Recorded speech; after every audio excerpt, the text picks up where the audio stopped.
Hi everyone, here we are back with chapter 4 and continuing talking about the challenges for managers. We talked about ethics in last chapter, now we're going to talk about global management and managing across borders. So I encourage you to take a look in chapter 4 at table 4.1 that it talks about in terms of competitiveness, country rankings for competitiveness 2015, 2016. And you will see on it in terms of competitive, Switzerland is number 1. Go Switzerland, Singapore, United States, Germany, Netherlands, Japan, Hong Kong, Finland, Sweden, the United Kingdom, Norway, Denmark, Canada, Qatar, and Chinese Taipei. So that's from the World Economic Forum. So actually, I just encourage you to look at it to give you a feel for sort of where we are, where we stand, where our country stands. We're third in terms of global competitiveness. So, and also are we the richest? Some say that we're number 9, behind Qatar, Luxembourg, Singapore. Canada is number 20. So anyway, I think we should. It's just important for us to always understand where we are in terms, relatively speaking, with other internationally. But anyway, let's move on. Okay, so what is globalization? It's the trend towards the world economy becoming a more interdependent system, and we certainly have seen that. We see that so much that we're all sort of involved in commerce together. Okay, so there's this whole idea of the global village. The global village is that it's a shrinking of time and space. It's the idea that the borders have disintegrated and we all just live together. So, certainly one thing that's changed is that it's really brought the world closer together as a whole use of the internet and cell phones and that kind of thing. And also on top of that is e-commerce. So e-commerce is just basically buying anything over the internet, which is one of the largest trends in business these days. We see Amazon sort of slowly taking over retailing, and brick and mortar retailing disappearing, and the way not only the goods are exchanged but information and that kind of thing. Okay, so global economy, it's increasing tendency of the economies of the world to interact with one another as one market instead of many national markets. There are positive and negative effects. The positive effects that that we're more interconnected, which can lead to better and more affordable products and better communication. The negative effects is outsourcing of employees to seek cheaper labor, particularly in manufacturing. That certainly has been a large negative for our country, and certainly also here in Western New York. So, the global economy, mega firms and mergers. It's this idea that there's these companies that the small mom and pop company no longer exists as much as it used to. That there are fewer and fewer companies own more and more businesses. One company in terms of a holding company or a parent company. There are, on the other hand, there are a lot of mini firms, and the internet certainly allows that to happen. There's both are going on, and it's easier, because of the internet for companies to get started, and small companies, of course, can maneuver more quickly. Okay, just going through some terms here. So that's the multinational company. It's a business firm with operations in several companies. Then a multinational organization is a nonprofit organization with operations in several countries. So, for example, a multinational corporation could be, General Motors or Walmart, that kind of thing. Exxon, Berkshire Hathaway, Apple, that kind of thing. And then not a multinational organization would be the World Health Organization or the Red Cross. So how is it that how can you become a success abroad? So there are, according to one study, the idea is to be patient, and listen, and and don't try to use slang that's specific to a different specific culture. Be global in your focus, and be sure to also understand local customs.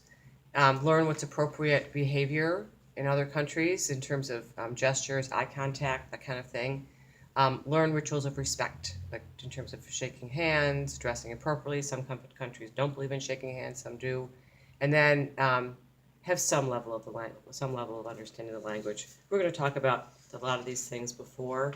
Again, we're going to talk about a lot of these things again. But it's it's important to know that we all have different customs and behaviors. Even regionally in the United States, we have different customs. Okay, so why do we care about international management? Because you can probably going to deal with some foreign country, foreign customer or partner, employees or suppliers. You might work for a foreign firm in the United States, or you might work for an American firm outside the United States, or you might work for a foreign firm. You might work for an American firm outside the U.S., or you might work for a foreign firm also outside of the U.S. Okay, so there's this whole idea of what makes a successful international manager. So these two different ideas, ethnocentric and polycentric.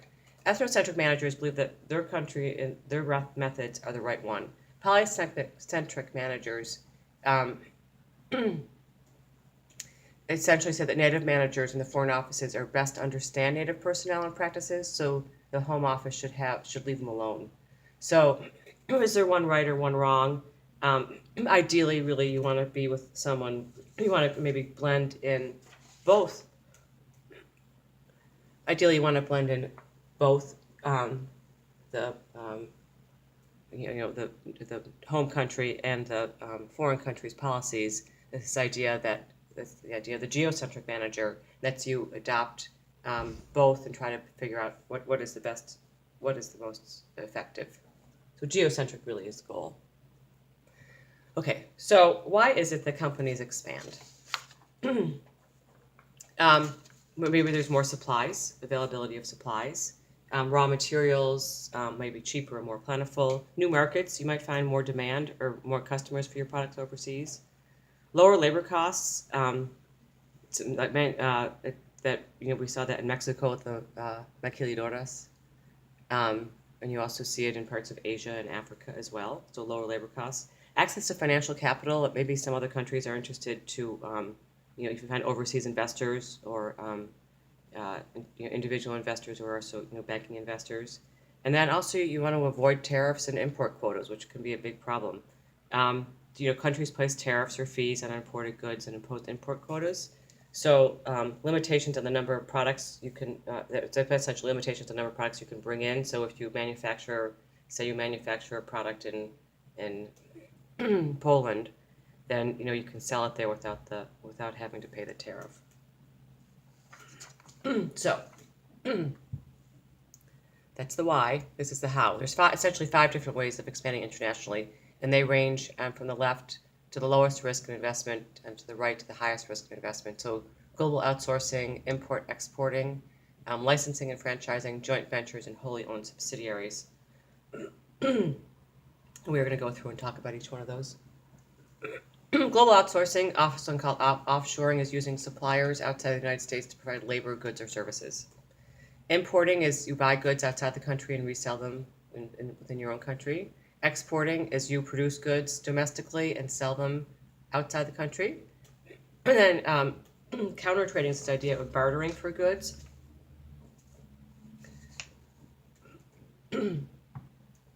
Finally, we see licensing. So a company allows a foreign company to pay a fee to make or distribute a product or service. So with with licensing, say you might have the license to produce sell brawn products, that kind of thing, in another country, or you might have a license for Pyrex or DuPont or whatever it may be. Okay, franchising, akin to licensing. It's a company allows a foreign company to pay it a fee and a share of the profit for using the company's brand name and a package of materials or services. So, some of the more famous franchises in the world certainly are McDonald's, Burger King, Hilton Hotels. Okay, and then joint ventures. We're moving to the right, which is higher investment and higher risk, but higher payoff too. So when a foreign company shares risks and rewards of starting a new company with someone, so it's also known as a strategic alliance. They still maintain, each company still maintains their own um, own company, but maybe for one specific um, activity, they have a joint venture. The other thing too, so it allows, if you go to you have a U.S. company and you want to do business in France, then your partners in France would help you, to meet the right people, and you have an entree, and they already have connections set up and that kind of thing. So it helps to sort of grease the wheel, so to speak, in terms of getting things done. You're not starting from scratch. And for those who really want to take the chance, there's the wholly owned subsidiary. So you open up a whole new shop. Ford opens up a whole new plant in China, and they own it, and there's no relationship with any other businesses. So Greenfield Venture is when you start the organization just from scratch.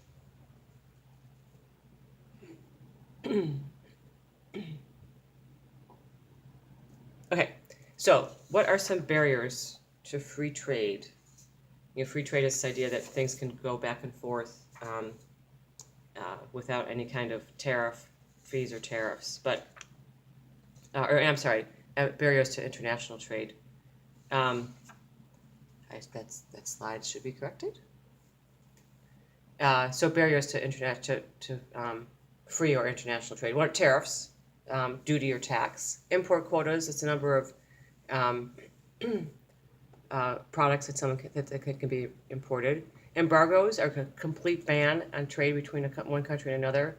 And sanctions are they prohibit certain types of products for a specific reason, usually health or safety reasons.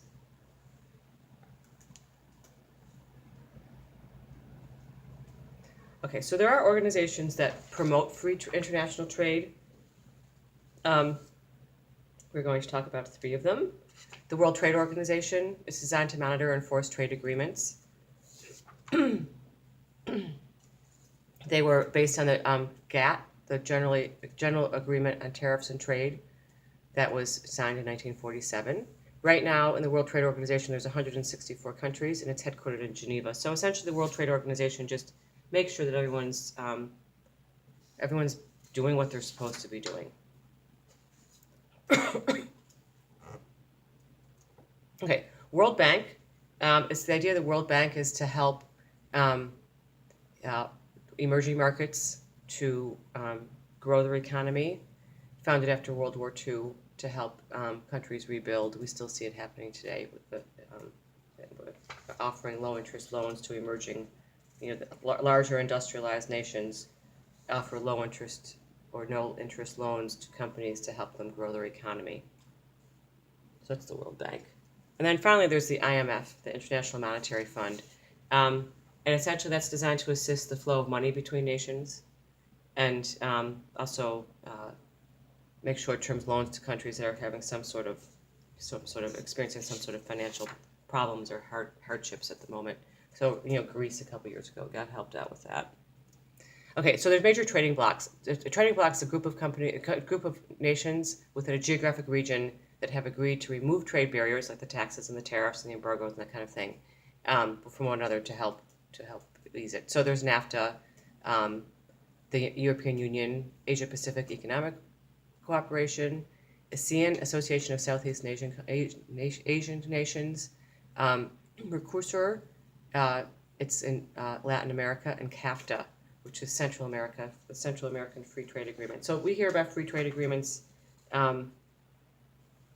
quite often, and it does help to aid in trade. Okay, so there's also the TPP, the Trans-Pacific Partnership. It's a trade agreement between 12 Pacific Rim countries. It was signed in February of 2016. It's a source at this moment of great controversy, but it's just important that you know about it. You probably hear about it in the news. Most favored nation trading status, it just essentially where a country grants other countries favorable trading treatment, such as the reduction of import duties. So it's the purpose really is to promote stronger and more stable ties between companies in two countries. It's the idea people will establish most favored nation trading. Okay, all right, so let's move on to some more logistical things here. Exchange rates. Exchange rates, it's the rate that the currency of one area can be exchanged for the currency of another area. So around here we hear about, the Canadian dollar versus the US dollar.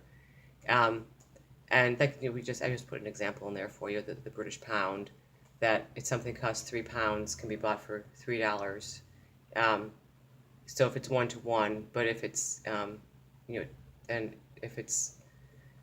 if the pound is $1.50, if it's 1.50, then the £3 item can be bought for $2. So anyway, it's kind of a math thing for those of you who are when you take your finance class, I believe you will talk about exchange rates. It's just important it's something to be aware of. How far does our dollar go in another country? Okay, and there's also the BRICS countries: Brazil, Russia, India, China, and South Africa. So those are sort of the promising markets in the 21st century.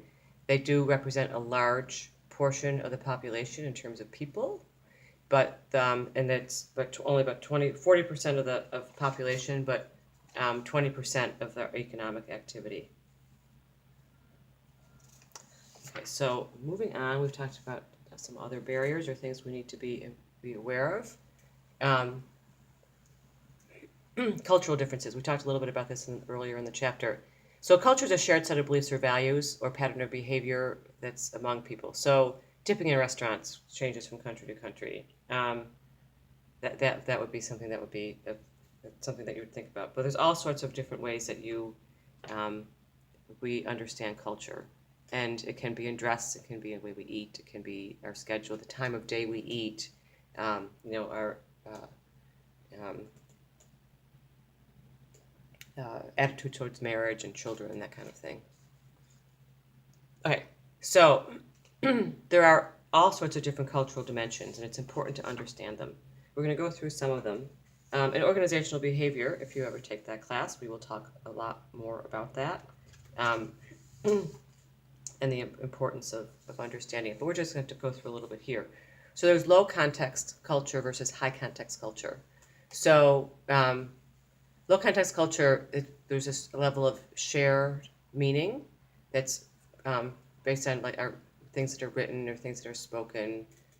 U.S., Great Britain, Scandinavia, Germany. High context cultures, on the other hand, rely heavily on nonverbal cues, as to someone else's official position, status. It could be things that are apparent to the people who live in those regions, but not necessarily apparent to us. So it's important to understand them and be aware of them before you travel abroad for business. Okay, so there are different things. The cultural dimensions are part of the GLOBE project.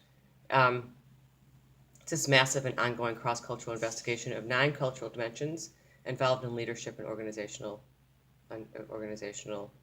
progress. So processes. So power distance expresses the degree to which society's members expect power to be equally shared. Uncertainty avoidance. So, for example, we have low power distance because we share power in this country. Uncertainty avoidance expresses the extent to which a society relies on social norms and procedures to alleviate the unpredictability of future events, so that if we have a lot of in our country, we sort of low uncertainty avoidance, that we don't really necessarily have as many traditions and cultures as other countries do. Institutional collectivism, it's essentially the extent to which individuals are encouraged and rewarded for loyalty to the group, as opposed to pursuing individual goals. In-group collectivism expresses the extent to which people should take pride in being members of their family, circle of close friends, and their work organization. So, how much do we identify and how much do we want to support that? Gender egalitarianism or gender equality expresses the extent to which society should minimize gender discrimination and role inequalities. Assertiveness is essentially the extent to which a society expects people to be confrontational and competitive, as opposed to tender and modest or demure. Excuse me. Future orientation. It's the extent to which a society encourages investments in the future as by planning and saving. So you're thinking about just today, or you're thinking about 50, 100 years down the road. Performance orientation. The extent to which society encourages and rewards its members for performance improvement and excellence. So is it based on merit, or is it just based on social status? And then humane orientation is this idea that the degree to which individuals are encouraged to be altruistic, caring, kind, generous, fair. So those are things that people are very interested in. How much is respect for human life important? Okay, so there's other cultural variables as well. Language, of course. Interpersonal space, so how close do we like to stand to each other? Communication. So in our country, it's considered communication in business as a task, business as a task. Whereas in China, it's more about building relationships, long-term relationships.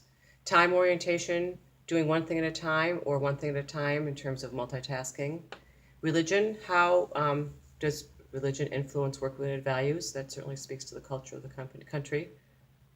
And law and political stability. It's important to be aware, of the Foreign Corrupt Practices Act. Our country is relatively stable, but it's important to know the laws of other countries when you go in to work there, or if you're doing business with them. Okay, and finally, U.S. managers on foreign assignments are referred to as expatriate managers. They are Americans that live or work in a foreign country, and there are quite a few, between 2.2 and 6.8 million Americans that live or work outside the American borders. So 10 to 20% are sent abroad, usually come back early because they're not necessarily super satisfied. But on the other hand, working abroad as a manager can be really beneficial to your career. So this idea of the expatriate manager, the expatriate worker, we've talked about this before, that it is one of the important qualities that people look for in leaders, particularly as we become more globalized, to have international experience, and continuing awareness of other countries and being able to deal with them, because it is a reality that we are living in this global market. So if people are aware of it, it helps them in business. Okay, so that's it. We'll wrap it up for chapter 4. Thanks, guys.